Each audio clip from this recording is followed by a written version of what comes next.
haciendo lo mejor que podamos y espero que así Dios les dé testimonio a todos ustedes. En este momento vamos a poner en las manos del Señor todo este propósito en oración, que es nuestro ayudador, que es nuestra sabiduría, nuestra revelación. El Dios que reveló a Juan el Apocalipsis también nos puede abrir el entendimiento a nosotros para poder profundizar y para poder captar en una forma clara el mensaje que Dios nos da en el libro de Apocalipsis. De hecho, antes de la oración, les quiero compartir introductoriamente este pasaje que habla acerca de lo que significa para el Señor mismo, para Él, el darnos esta palabra, y a través de Juan nos lo dice. Habla de Juan, el que ha dado testimonio de la palabra de Dios y del testimonio de Jesucristo y de todas las cosas que ha visto. Bienaventurado el que lee y los que oyen las palabras de esta profecía y guardan las cosas en ella escritas, porque el tiempo está cerca.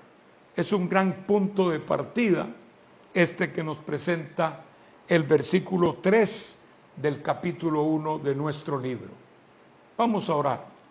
Padre, en el nombre de Jesús de Nazaret, venimos delante de ti, Señor, dándote gracias por esta oportunidad que nos das de poder compartir la palabra, de poder sentarnos a la mesa espiritual contigo y poder recibir el maná, el pan celestial. Señor, te pedimos nos dirijas, pedimos que nos des unción fresca, que nos des sabiduría, que nos des revelación tuya. También a cada hermano, Padre, visítale de manera especial a través del estudio de esta palabra bendita. Señor, sabemos que este libro es crucial, su información y su revelación es muy necesaria para el cumplimiento profético que todos estamos esperando, Señor, ya que estamos seguros que vivimos en los tiempos finales, Padre. Ilumínanos a todos, Señor. Danos poder, danos autoridad en tu palabra, Dios mío. Quisiera leer la palabra de Dios precisamente en el libro de Apocalipsis, en el versículo 9 al 20 del capítulo 1, que es el encabezamiento de este libro. Y dice así: en el nombre del Padre, del Hijo y del Espíritu Santo. Yo, Juan, vuestro hermano y copartícipe vuestro en la tribulación, en el reino y en la paciencia de Jesucristo, estaba en la isla llamada Patmos por causa de la palabra de Dios y del testimonio de Jesucristo. Yo estaba en el Espíritu en el día del Señor y oí detrás de mí una gran voz como de trompeta que decía: yo soy el Alfa y la Omega, el primero y el último. Escribe en un libro lo que ves y envíalo a las 7 iglesias que están en Asia: a Éfeso, Esmirna, Pérgamo, Tiatira, Sardis, Filadelfia y Laodicea. Y me volví para ver la voz que hablaba conmigo, y vuelto vi 7 candeleros de oro, y en medio de los 7 candeleros a uno semejante al Hijo del Hombre, vestido de una ropa que llegaba hasta los pies y ceñido por el pecho con un cinto de oro.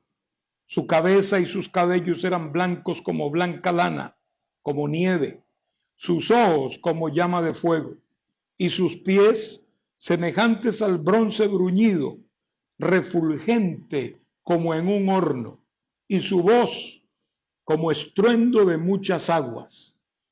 Tenía en su diestra 7 estrellas, De su boca salió una espada aguda de 2 filos, y su rostro era como el sol cuando resplandece en su fuerza.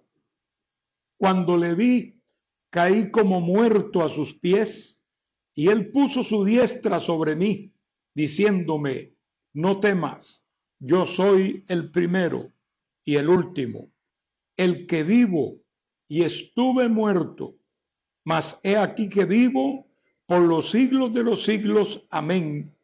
Y tengo las llaves de la muerte y del Hades. Escribe las cosas que has visto, y las que son, y las que serán, y las que han de ser después de estas. El misterio de las 7 estrellas que has visto en mi diestra, y de los 7 candeleros de oro. Las 7 estrellas son los ángeles de las 7 iglesias, y los 7 candeleros de oro que has visto son las 7 iglesias. El Señor añada bendición a través de esta palabra y de este estudio. Apocalipsis viene de la palabra griega apocalipsis, que quiere decir precisamente revelación. Por eso también el libro de Apocalipsis se llama el libro de revelación.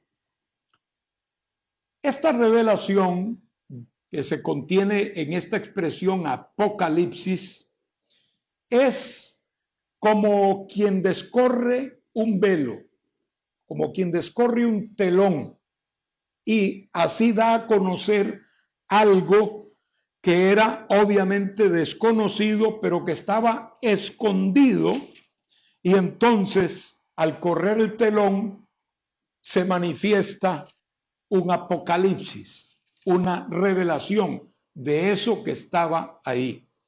Entonces, básicamente el libro de Apocalipsis, siendo una revelación, la pregunta que podemos hacer es: ¿qué nos revela? ¿A quién nos revela? Para hablar en términos globales y generales, lo que revela principalmente el libro de Apocalipsis es el contraste entre el Cristo de humillación, el Cristo que conoció el mismo Juan apóstol cuando anduvo el Señor predicando aquí en la tierra, que lo conocieron en su tiempo de humillación. Pues el contraste que hay entre ese Cristo de humillación y el Cristo glorificado, que tiene en control todas las cosas. En todo este libro podemos ver cómo actúa el Señor Jesucristo en relación al tiempo, en relación a la iglesia, en relación a la tribulación, también en relación al reino milenial y a la eternidad. ¿Cómo Jesús actúa frente a todos estos tópicos que nos presenta la bendita palabra del Señor? Tenemos aquí un libro que presenta a Cristo como Rey de Reyes y Señor de Señores, como esposo y cabeza de la iglesia, como el león de la tribu de Judá, el cordero como inmolado, el sumo sacerdote, como lo describe el capítulo 1, el rey y el juez de toda la tierra. Al entrar al libro de Apocalipsis, amados hermanos, tenemos que considerar que existen varias líneas de interpretación de este precioso libro. Diríamos varios esquemas para la interpretación de este libro. Les hablaré de 4. La primera es la preterista. Como el nombre lo dice, pues está hablando de algo que se ha cumplido ya, de algo del pasado. Hay una interpretación del libro de Apocalipsis que dice que todo se cumplió, todo Apocalipsis se cumplió en el siglo segundo en el Imperio Romano. Todos los detalles que hay allí encontraron su cumplimiento entre el siglo I y II. Apocalipsis fue escrito en el 95 después de Cristo aproximadamente. La segunda escuela que hay es la escuela historicista. Si la preterista es que esto se cumplió ya, allá en la época del principio de la iglesia, esta lo que dice es que las predicciones están en proceso de cumplimiento. Han venido cumpliéndose a través del tiempo y desde el siglo I terminarán de cumplirse hasta la segunda venida de Cristo. Son líneas y esquemas de interpretación de este libro. Existe también, en tercer lugar, el esquema futurista. ¿Cuál es este esquema futurista? Aquel que enseña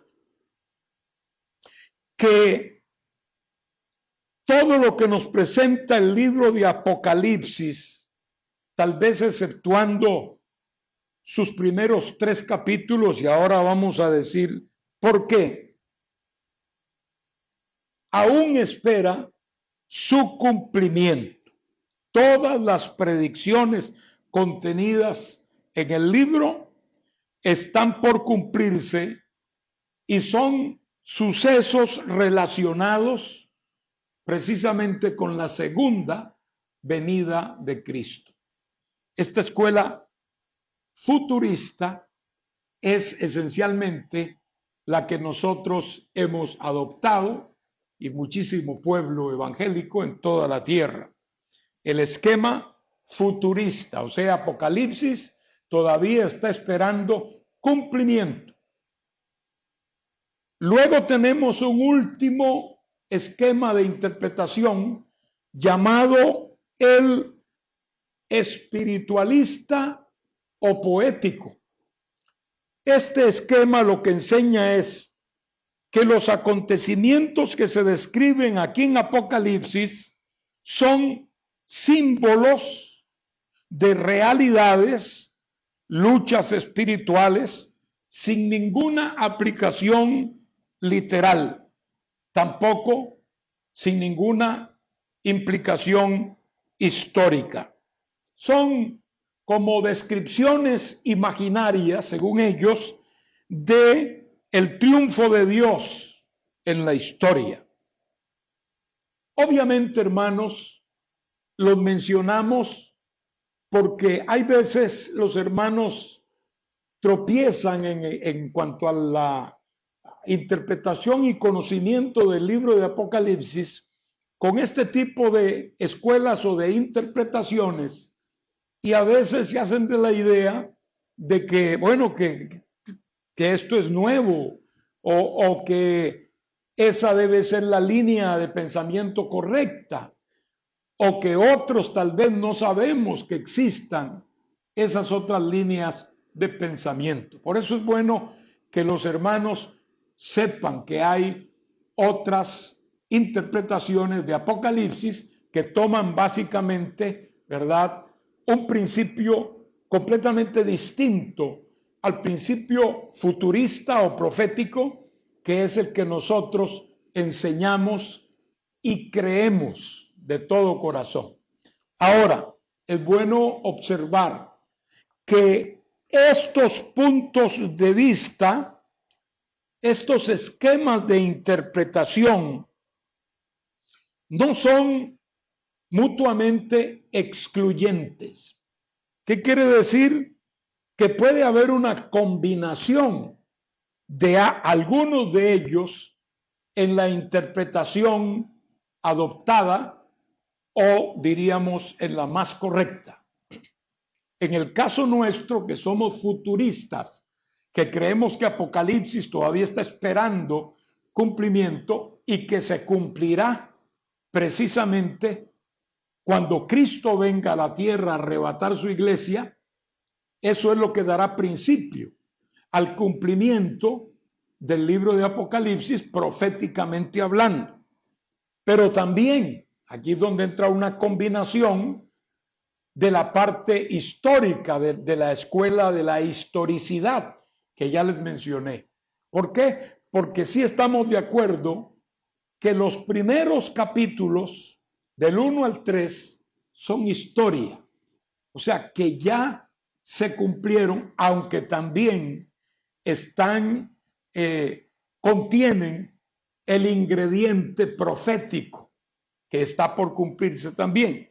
Ahora que entremos ahí, si nos da el tiempo, con la ayuda del Señor, voy a hacer una aclaración un poquito más amplia de esto que estoy diciendo. Pero en este caso sí puedo adelantar que los futuristas también creemos que hay una parte histórica en el libro de Apocalipsis. Ahora, para captar bien este libro, es importante que tengamos en cuenta lo que el Señor le dice a Juan en el capítulo 1 que leímos y versículo 19, donde se nos presenta en una forma clarísima el bosquejo del libro de Apocalipsis. El Señor le dice a Juan: escribe las cosas que has visto. Esto es muy importante. Las cosas que has visto. Está hablando de pasado. Precisamente un pasado muy reciente. Porque las cosas que había visto Juan no es otra que la visión que Dios le acaba de dar, donde él contempla a Cristo como sumo sacerdote en el templo de Dios, y él tiene esta visión maravillosa y lo describe detalle por detalle en el capítulo 1. Esas son las cosas que Juan había visto hasta este momento. El Señor le manda a escribir, lo cual él hace, las cosas que has visto. Esa es la primera división del libro de Apocalipsis. Las cosas que has visto, y tienen que ver con el reciente pasado. Ahí hay preterismo entonces. Reciente pasado de Juan en su experiencia de lo que viene observando. Recordemos que Juan estaba preso en este tiempo que escribe Apocalipsis. Él mismo lo dice acá, lo testifica. Él estaba preso en la isla de Patmos. Ahí había sido enviado por Domiciano, uno de los emperadores más venenosos y recalcitrantes que tuvo el Imperio Romano. Tuvo varios, pero este fue uno. Este fue el que llevó a Juan a la isla de Patmos desterrado, como quien dice, para que se acabara de morir allá en la isla de Patmos. Y él creía a lo mejor que de ahí no iba a regresar nunca. Sabemos que Juan regresó de la isla de Patmos. Dios lo libró de morir allí preso. Él está en una condición lamentable y está preocupado por la iglesia. De hecho, el libro de Apocalipsis va en primer término dirigido a esos hermanos que estaban peleando una batalla fuertísima contra los poderes del mundo, que batallaban contra la iglesia y que querían prácticamente sofocar la fe de aquellos creyentes.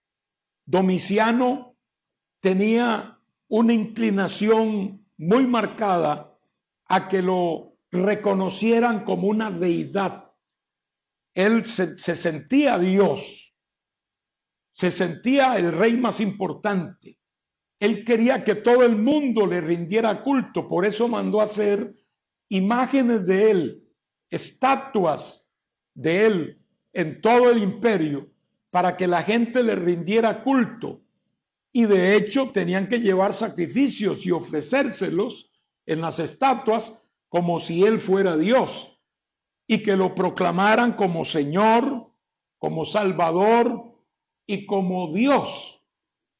La iglesia obviamente no podía aceptar esto, se opuso y no cumplió ninguna de estas demandas caprichosas del emperador. Esto desató una terrible persecución. Aquí es donde Juan también, cosechando de esta persecución, es enviado a Patmos. Dios se le revela en su prueba, en su tribulación, porque él estaba, como dije, preso, pero preocupado al mismo tiempo por toda la iglesia que estaba siendo asolada y perseguida por este emperador. Entonces él está como buscando a Dios, como esperando una respuesta de Dios. Y Dios entonces le descorre el telón del tiempo y le dice, mira, que todo está bajo mi control.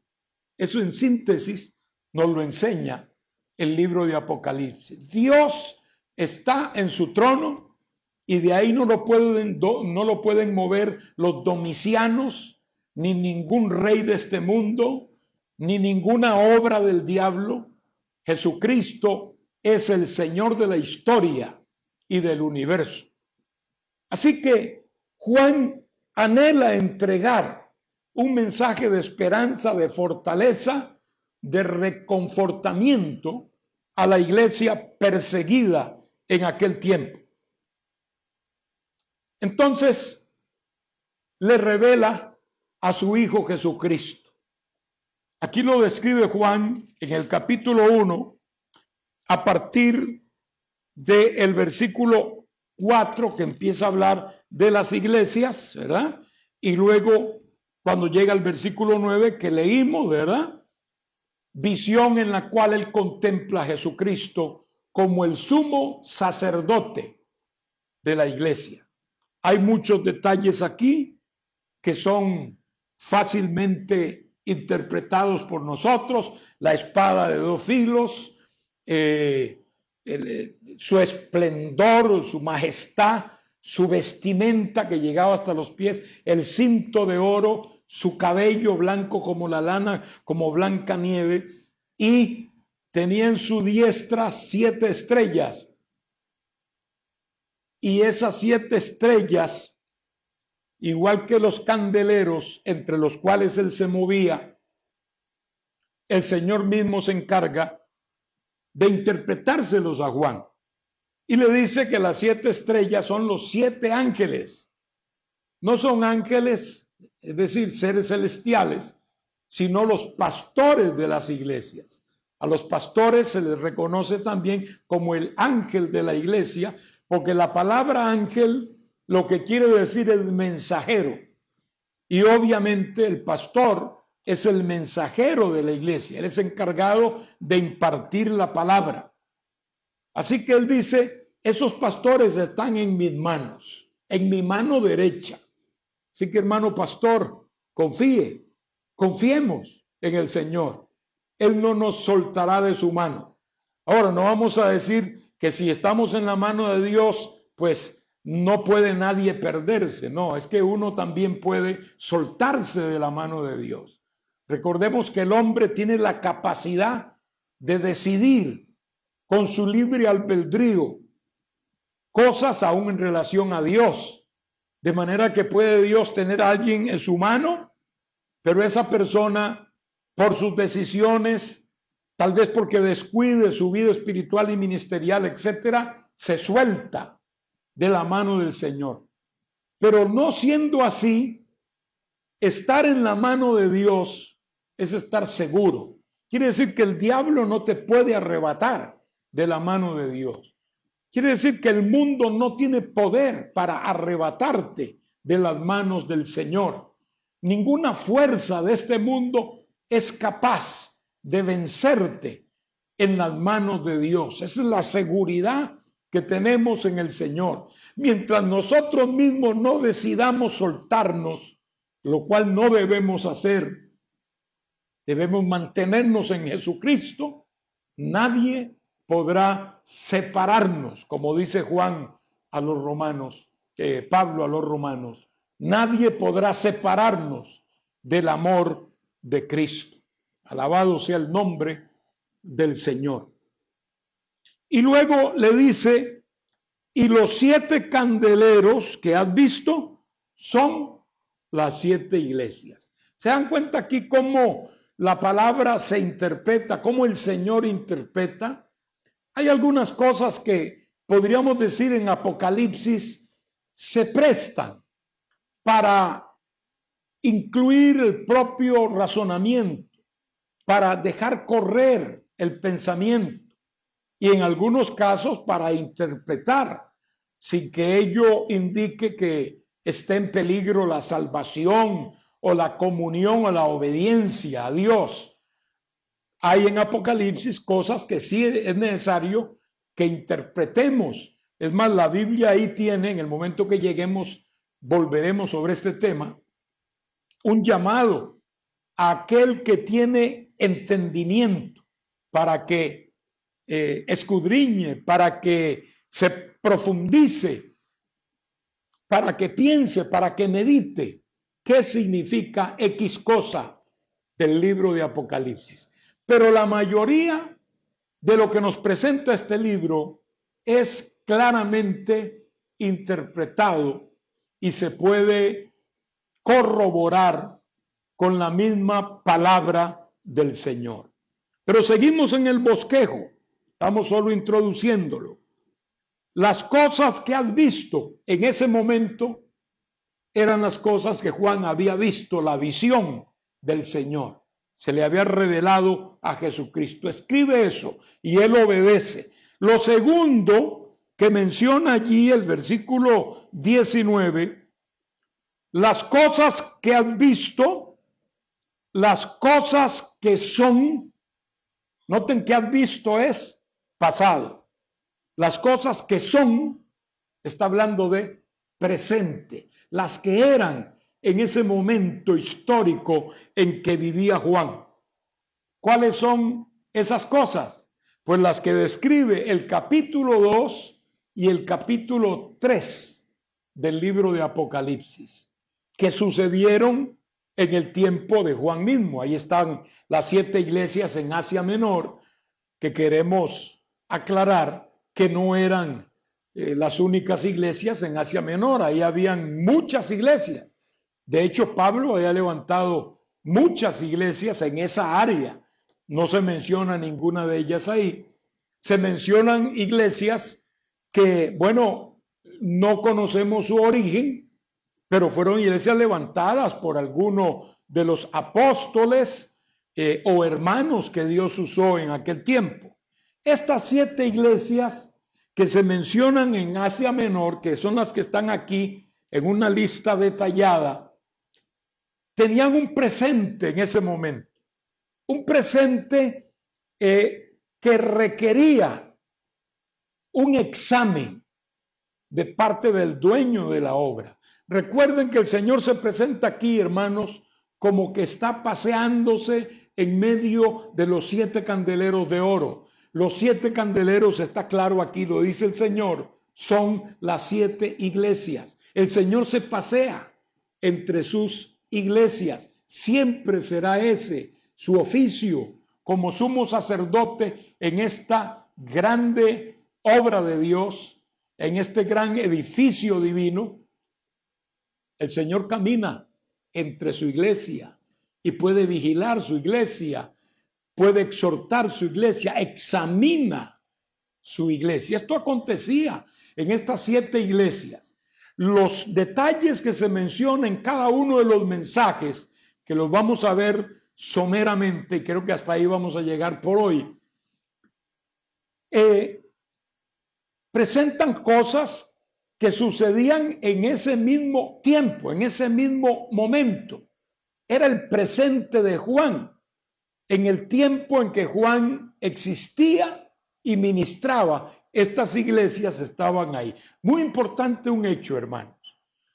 Cómo en la palabra se reconoce y se ennoblece la iglesia local. El Señor nunca habló aquí de una iglesia universal que tuviera una sede en una ciudad y que esa fuera la iglesia madre. No, no, ese concepto no está en la palabra. Al principio Jerusalén fue la iglesia que dirigió, y es obvio porque era la única que había y con la que empezó la obra cristiana en aquel tiempo. La manifestación de la iglesia universal está en la iglesia local. La iglesia local tiene a Cristo por cabeza, tiene un pastor, tiene un cuerpo que son los miembros de la iglesia, se reúne con el propósito de adorar a Dios en espíritu y en verdad, de predicar la palabra de Dios y de enseñar la doctrina bíblica, que son los grandes objetivos de la iglesia y por los cuales existe la iglesia de Cristo. De manera que el Señor está viendo la iglesia local en términos de que esa es una representación de la iglesia universal. Algunos hacen muchas alusiones a la unidad de la iglesia en todo el mundo y que esa es la voluntad de Dios. Eso es imposible. La unidad física de la iglesia es imposible. Muy sencillo. El tiempo no lo va a permitir, porque la iglesia no es solo la iglesia presente, es también la iglesia que ya no está presente. Todos los muertos en Cristo son parte de la iglesia.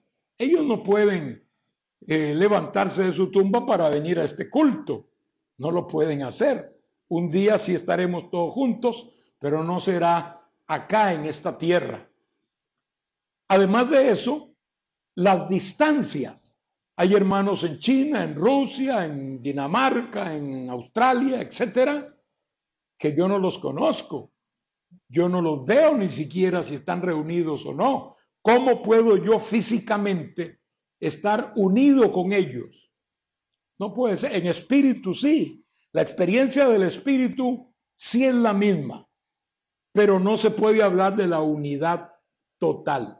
Entonces lo que hay que hacer es reconocer la iglesia local y no como una mega iglesia, porque esa es otra equivocación que se está cometiendo en este nuevo orden del pensamiento cristiano. Y se habla de mega iglesias y que son las iglesias de impacto y que son la iglesia que tiene más éxito, etcétera, etcétera. Pero no necesariamente.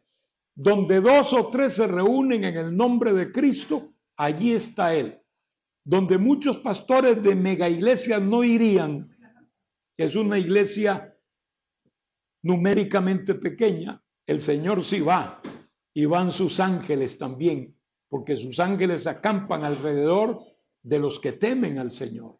Así que, hermanos míos, no equivoquemos los conceptos básicos. Acá, en Apocalipsis capítulo 2 y 3, tenemos un énfasis precioso acerca de la iglesia local. No nos dice ni siquiera qué números tenían. De hecho, la Biblia no habla de números, ni siquiera de iglesias en el libro de los Hechos, exceptuando al principio en Pentecostés y los que se convirtieron allá con el mensaje de Pedro y Juan. Después de ahí no habla de números de iglesias. Es algo que nos debe hablar mucho también. Entonces, amados míos, las cosas que son eran las cosas que sucedían en el tiempo histórico de Juan, pero que al mismo tiempo tienen el rasgo profético. ¿Por qué tienen el rasgo profético? Porque sí creemos que las iglesias en Apocalipsis, capítulos 2 y 3, son representativas de los distintos tiempos o etapas de la iglesia cristiana en el mundo. Pero antes de entrar a ese detalle, el tercer paso que nos menciona aquí el Señor mismo en su bosquejo es las cosas que has visto, las cosas que son y las que han de ser después de estas. Después de estas, ¿qué quiere decir? Después del arrebatamiento de la iglesia. Porque las cosas que son pasan hasta el capítulo 3 con el mensaje a la iglesia de la Odisea. E inmediatamente empieza el capítulo 4 que nos presenta el arrebatamiento de la iglesia. Después de la Odisea viene el arrebatamiento de la iglesia. El arrebatamiento son las cosas que han de ser después de estas, porque las cosas que han de ser después de estas son todo el periodo de la iglesia, la parte histórica de estas iglesias de Asia Menor, pero también la historia de la iglesia hasta que Cristo la levante de este mundo. Allí empiezan las cosas que han de ser después de estas. Entrando un poquito al aspecto de el mensaje a las iglesias, que es algo muy importante, muy interesante para nosotros, gloria a Dios. Tenemos varios aspectos que quiero compartirle. El apóstol Juan es visto aquí en este libro de Apocalipsis como profeta. ¿Por qué? Porque él profetiza. Él habla de cosas que han de acontecer en casi todo este libro. En ningún lugar se hace constar que el libro de Apocalipsis sea parte de una historia actual de la iglesia. Juan está hablando proféticamente, como diciendo, voy a descorrer también el velo del tiempo. Ya descorrió el velo que revela a Jesús y el contraste entre el Cristo de humillación y el Cristo glorificado. Y después lo sigue presentando en todo el libro. Ahora descorre el velo para también dejarnos ver la historia total de la iglesia de Jesucristo. No como algo que ya aconteció, como sí está en el capítulo 2 y 3, sino como algo que está en el futuro. Bendito sea el nombre del Señor. Encontramos que Juan mismo describe el libro de Apocalipsis como la revelación de Jesucristo que Dios le dio para manifestar a sus siervos las cosas que deben suceder pronto, lo cual se manifiesta y se realiza enviando su ángel, Dios, el cual servía de intermediario para irle mostrando a Juan estas cosas. Es entonces que entendemos que el libro entero es una gran profecía y así lo podemos ver en su contenido. Luego tenemos aquí que para poder llevar paso a paso este libro hay que ver el hilo que lleva. Y desde el capítulo 4, vamos a terminar en el 3, pero lo menciono ahora, el 4, adelantándome un poquito, es que se revela el arrebatamiento y desde el 5 en particular en adelante, la apertura de sellos y luego de trompetas, el sonido de trompetas y luego el derramamiento de las copas de los juicios de Dios. Y esa línea de juicios que esa sí es sucesiva. Hay que entender que el libro de Apocalipsis no es necesariamente de orden cronológico. Sí lleva un hilo, por eso les estoy diciendo esto. Lleva un hilo que debemos saber identificar. Se identifica claramente porque en los sellos, el último sello contiene las 7 trompetas y la última trompeta contiene las 7 copas. De manera que con las copas termina ese hilo. A veces aparecen eventos que son paréntesis, y así se les denomina, los vamos a identificar luego, en los cuales puede cambiar la escena de la tierra al cielo y del cielo a la tierra, porque son eventos que sirven como de un paréntesis, tal vez retrocediendo un poco en el tiempo para explicar mejor algo de lo anterior expresado, o para ampliar el conocimiento de ese presente que se está mencionando ahí, de manera que los paréntesis también ayudan. Por ejemplo, el paréntesis de los salvados de la gran tribulación del capítulo 7. Allí está hablando de los juicios, pero de pronto la escena cambia y pasamos al cielo. Y allá Juan ve a las multitudes que entran contentos, alabando al Cordero, y él pregunta, ¿y estos quiénes son? Y le contestan, estos son los que han salido de la gran tribulación, porque han lavado sus ropas, las han emblanquecido en la sangre del Cordero, etc. Ese es un ejemplo de un paréntesis, porque no es la línea, no es el hilo que lleva en cuanto a los sellos, en ese caso se refiere. Entonces tengamos en cuenta estas cositas, hermanos, para no irnos a enredar en el momento en que vayamos estudiando todo este libro precioso y rico en palabra de Dios y en un contenido increíblemente necesario para nosotros como creyentes de esperanza, como creyentes que sabemos que estamos aquí de paso. Otro detalle es el hecho de que para la óptica celestial y divina, estas cosas deben suceder pronto. Algunos dicen pronto, bueno, ya tenemos casi 2000 años, no se preocupe por eso. Para el Señor, 1000 años son como un día, y un día de 12 horas, no de 24, porque para los judíos un día eran las 12 horas de luz, 6 a 6. Que había en la tierra. La noche era otra parte también que se contaba como la noche, en las vigilias de la noche. De hecho, en las vigilias, por lo menos hay 4 vigilias. Hay gente que cree que la vigilia es una sola.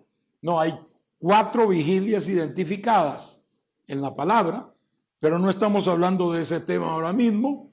Lo que estamos diciendo es que si para el Señor 1000 años son como 12 horas, pues no debemos estar preocupados por los tiempos en cuanto al Señor, porque la perspectiva del tiempo es muy distinta si la vemos desde el punto de vista celestial y divino.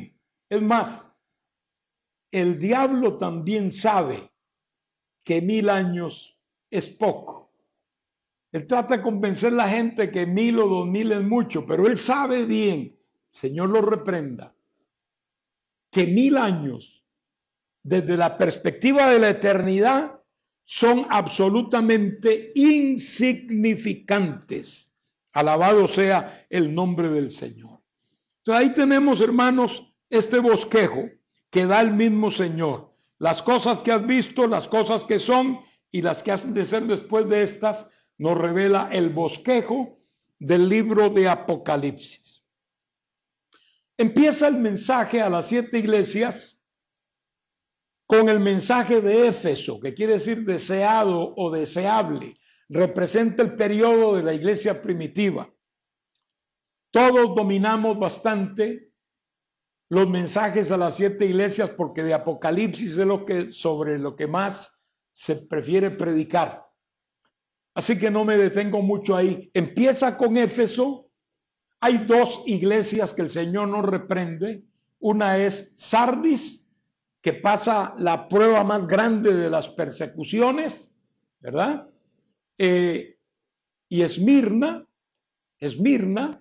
y Filadelfia, que el Señor no le dice absolutamente nada, o sea, no la reprende. A todos los demás los reprende, menos a dos iglesias. Muy importante esto, hermanos. Tal vez sus pastores se habían preocupado por enseñar la sana doctrina, por preparar al pueblo, por hacerles ver en medio de las grandes persecuciones que esta pandemia no es nada al lado de aquello, hermano. En medio de esas persecuciones que hubieron, que los hermanos se metieron a vivir en las catacumbas en Roma, ahí vivían, ahí crecían, ahí se reproducían, ahí morían. Vivían allí por años y años y años. No estamos hablando de 4 ni 5, ni de una cuarentena. Estamos hablando de muchísimo tiempo, que empezó esta persecución desde el tiempo de Domiciano y se fue hasta el tiempo de Constantino, por lo menos hasta que se convirtió, ¿verdad?, el emperador Constantino. Así que fueron siglos. Pero la iglesia se mantuvo firme y valiente. Eso es lo que debemos ser, hermano. Firmes y valientes. En medio de toda situación difícil, podemos levantar en alto la bandera de la fe, porque sabemos en quién hemos creído. Alabado sea el Señor. Éfeso, después viene la iglesia de Esmirna, después viene la iglesia de Pérgamo. Pérgamo es elevación, como Esmirna es mirra, que se tritura para que dé el perfume, habla de persecución. Pérgamo es elevación o enlace. Ya aquí en Pérgamo estamos prácticamente en el 4º y 5º siglo de la era cristiana, cuando la iglesia se eleva y se casa con el mundo. Eso es lo que quiere decir Pérgamo, elevación y enlace. La iglesia se elevó a la altura del imperio. Cuando se convierte Constantino, muchos dudan de su conversión. En lo personal, yo dudo que no se haya convertido por todas las implicaciones que tuvo. Y no sabemos si perseveró hasta el final, pero entendemos que las cosas que él dijo e hizo indican que si no había una experiencia personal con el Señor, entonces hubiera estado muy comprometido innecesariamente. Después de Constantino, la iglesia, o en el tiempo de él, la iglesia se eleva y se casa con el mundo. Por eso que estamos ahí ya en el siglo IV y parte del V, ¿verdad? Cuando la iglesia sí salió de las catacumbas, pero se enlazó con el mundo. Y por esa razón tuvo una seria reprensión por parte del Señor, esta iglesia de Pérgamo. Después de Pérgamo tenemos a Tiatira, que quiere decir sacrificio continuo. Aquí es cuando el catolicismo romano, porque eso está claro en la historia, se agiganta y empieza el imperio papal. Esto excluyó a los laicos, elevó al clero, que ahora ocupaba lugares de gran importancia en el imperio, y empiezan las misas. La misa es un sacrificio. Todos sabemos que misa es eso, es sacrificio. De hecho, está la doctrina de la transustanciación, en la que se enseña, según la iglesia tradicional, que el cuerpo, es decir, el pan de la Eucaristía se convierte en cuerpo real de Cristo, y que el vino de la Eucaristía se vuelve en sangre verdadera de Cristo. O sea, no son una representación como realmente lo es. No es que simbolizan, sino que son. Después de la consagración se convierten en el cuerpo real y en la sangre real de Cristo. Por eso es que este culto obviamente implica sacrificar a Cristo continuamente. En cada una de las reuniones y de los cultos de esta iglesia tradicional se está haciendo un sacrificio. El sacrificio que implica otra vez el derramamiento y el partimiento del cuerpo y la sangre del Señor. Después de Tiatira viene el siguiente mensaje, que es a la iglesia de Sardis, en la cual pues hay un grupo fiel que permanece, ¿verdad? Y entra allí la iglesia de Filadelfia, que la iglesia de Filadelfia, que quiere decir amor fraternal, Sardis es residuo, amor fraternal implica lo que unía a la iglesia en ese tiempo en Filadelfia, era el amor de Dios. No hay una reprensión allí en la palabra, en el mensaje que el Señor le da a esas iglesias a través de Juan, que lo envía a los pastores. Nuevamente resalta el hecho del reconocimiento de Cristo para la iglesia local. Le manda al pastor de la iglesia este mensaje. Escribe al ángel de la iglesia, es decir, al pastor de la iglesia. Filadelfia, hermanos míos, es una iglesia que representa la época del arrebatamiento de la verdadera iglesia de Jesucristo. Esta es la iglesia que se va con el Señor. Iglesia de Filadelfia, la iglesia del amor de Dios, la iglesia a la cual el Señor no reprendió, sino que le da un gran encomio. Al que venciere, le dice, yo lo haré columna en el templo de mi Dios y nunca más saldrá de allí, y escribiré sobre él el nombre de mi Dios y el nombre de la ciudad de mi Dios, la nueva Jerusalén, la cual desciende del cielo de mi Dios, y un nombre nuevo. Es la bendición tremenda que implica que eso está cerca. Noten que todas estas bendiciones es en el plano celestial, de la ciudad de Dios, de la presencia de Dios, de entrar a heredar lo que Él nos ha prometido, etcétera. Es porque es la iglesia del arrebatamiento. Sin embargo, falta la Odisea. La Odisea es la última iglesia a la que se le manda el mensaje. Y esta iglesia, aquí sí vamos a leerlo, hermanos, es la iglesia apóstata. La iglesia que se queda cuando Cristo venga. La iglesia representada por las 5 vírgenes insensatas, las que han despreciado el amor de Dios. Y le dice a esta iglesia, escribe a la iglesia en la Odisea, que quiere decir derechos de la gente. He aquí el amén, el testigo fiel, el verdadero, el principio de la creación de Dios. Los testigos de Jehová dicen que aquí indica que Cristo fue creado. No, aquí no dice que Cristo fue creado. Aquí dice que Cristo es el principio de la creación de Dios. El principio es Cristo, porque en Él, para Él y por Él fueron creadas todas las cosas. Nos lo dice el libro de Colosenses 1. Por Él, para Él y por Él, especialmente eso, fueron creadas todas las cosas. O sea, Cristo es el principio de toda creación humana y de toda creación material, de toda la creación, incluyendo ángeles, incluyendo todos los seres celestiales. Cristo es el principio de esa creación porque Él fue el que los creó. Por eso es que se le llama aquí el principio, pero no dice en ninguna parte que Cristo haya sido creado al principio. Es como cuando dice, en el principio creó Dios los cielos y la tierra. Y luego dice que el verbo estaba al principio con Dios. Eso está en el libro de Juan capítulo 1.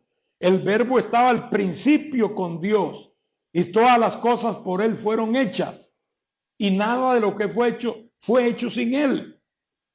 Es decir, en el principio era el verbo. No es que en el principio fue creado el verbo. Está diciendo que en el principio era, existía, estaba ahí. Y yo le pregunto, ¿cuál principio?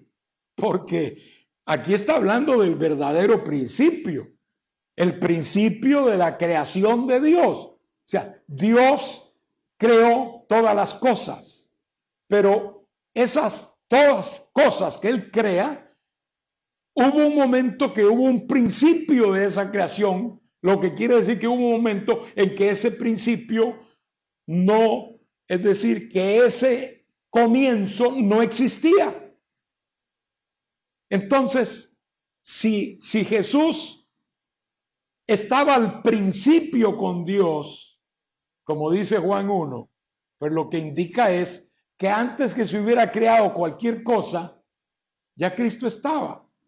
Lo que nos indica es que Él no estuvo, ni tuvo, ni tendrá ese principio, porque Él es eterno. Esto es solo un paréntesis, pero mío ahora, explicando algo para que nadie se me enrede. El principio de la creación de Dios dice esto: yo conozco tus obras, que ni eres frío ni caliente.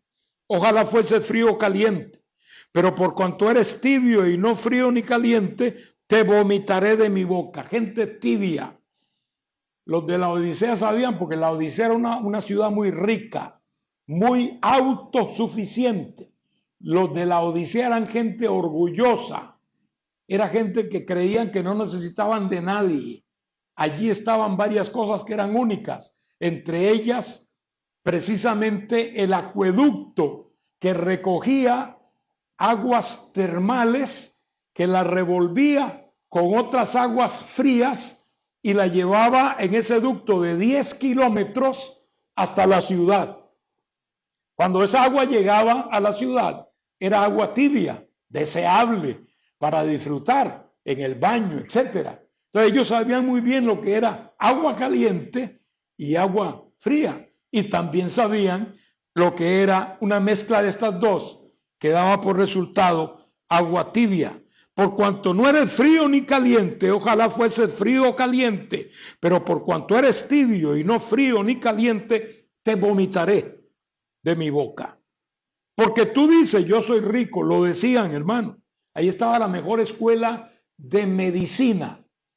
Ahí se producían lanas especiales que eran preferidas en el mundo en ese tiempo. Por ejemplo, la lana negra era famosa. Eran especialistas en teñir lanas esta gente, y por lo tanto vendían, tenían unas entradas enormes en estas ventas, igual que en la escuela médica que ellos tenían. La especialidad de ellos eran los ojos. Ellos habían descubierto la forma de medicar los ojos, inventar unos colirios que eran efectivos para ellos. Entonces eran ricos. De hecho, hubo un terremoto. Ellos no necesitaron ayuda del Imperio Romano. Dijeron, no nos envíen ayuda. No queremos que Roma nos ayude en nada. Nosotros vamos a hacer las cosas y vamos a reconstruir la ciudad, y la reconstruyeron sin necesitar de nadie. Era una forma de abanicar su ego, el decir, somos ricos y no tenemos necesidad ni siquiera del imperio. Mire lo que dice el verso 17. Porque tú dices, yo soy rico y me he enriquecido y de ninguna cosa tengo necesidad, y no sabes que tú eres un desventurado, miserable, pobre, ciego y desnudo. Por tanto, yo te aconsejo que de mí compres oro refinado en fuego, para que seas rico, y vestiduras blancas. Ellos alababan mucho la lana negra, pero aquí el Señor los manda. Y vestiduras blancas para vestirte, y que no se descubra la vergüenza de tu desnudez, y unge tus ojos que también lo sabían muy bien, con colirio, para que vea. Yo reprendo y castigo a todos los que amo, sé pues celoso y arrepiéntete. El verso 20 es un verso de gran significado. He aquí, yo estoy a la puerta y llamo. Si alguno oye mi voz y abre la puerta, entraré a él y cenaré con él y él conmigo. Está el Señor afuera, tal como está sucediendo hoy en el mundo cristiano. La iglesia cada vez más se va mezclando, hermanos, con el mundo. Y ahora los que queremos obedecer a Dios somos vistos como ridículos, como gente desfasada, como cavernícolas espirituales, porque no se entiende cómo la iglesia del Señor y cómo los creyentes pueden mantenerse firmes en una posición radical en contra del pecado y del mundo. Pero eso es lo que tenemos que hacer para no ser tibios. Esta iglesia fue tibia y por eso el Señor le dijo, te vomitaré. Está hablando del futuro. Te vomitaré de mi boca. No la había vomitado todavía, tenían esperanza, pero te vomitaré de mi boca. Y luego les dice, yo estoy a la puerta y llamo. Hermanos míos, Jesús estaba en medio de las iglesias. Al principio en el capítulo 2 dice que él estaba en medio de los 7, capítulo 1, en medio de los 7 candeleros de oro. Pero aquí lo vemos fuera del candelero. A Éfeso lo amenazó con quitar su candelero de su lugar, si no se arrepentía. Y a esta iglesia que lo sacó, porque había lugar para todo y para todos, menos para el Señor. Jesús está fuera y ahora está llamando, por lo menos para que alguien oiga y abra la puerta. Y si ese alguien abre la puerta, pues el Señor le promete, cenaré con él y él conmigo. Habla de comunión, de confianza, de familiaridad, de intimidad con el Dios verdadero. El capítulo 3 es precioso, hermanos, pero es un capítulo muy bien conocido. Después vamos a seguir con esta serie y empezaremos con el capítulo 4, corriendo un poquito más para no abusar del tiempo ni de la atención de ustedes. Pero les doy gracias por esta oportunidad y esperamos seguir adelante estudiando el libro de Apocalipsis. Dios les bendiga, hermanos, y hasta la próxima.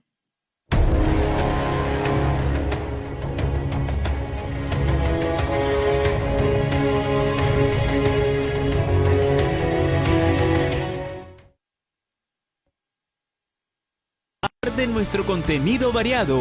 Elige tu programa favorito y disfrútalo en compañía familiar. Ingresa a nuestra web en línea y sigue nuestras transmisiones en vivo desde nuestra plataforma Betel Plus. Disponible también desde cualquier dispositivo móvil, TV, web y smartphones.